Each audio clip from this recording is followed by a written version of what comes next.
Attenzione l'allenatore del Futura Club Prato alla postazione microfonica, Futura Club Prato.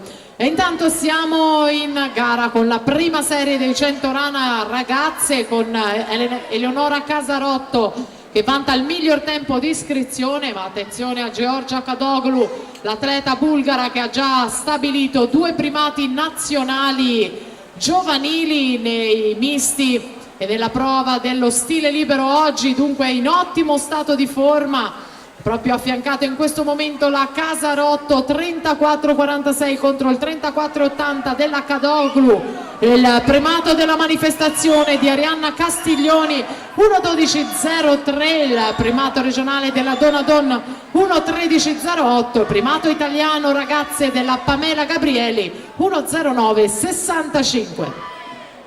Casarotto che resiste al potere della Kadoglu, non si lascia intimidire dalla bulgara che attacca. Casarotto cuffia bianca, Kadoglu cuffia fucsia per il touch vincente e la Kadoglu va a vincere. Che beffa, che forza questa ragazza, 1,12,86, la beffa è naturalmente per Eleonora Casarotto, 1,12,95 e poi la Tiozzo al terzo posto, 1,15,25, davvero bravissima Eleonora.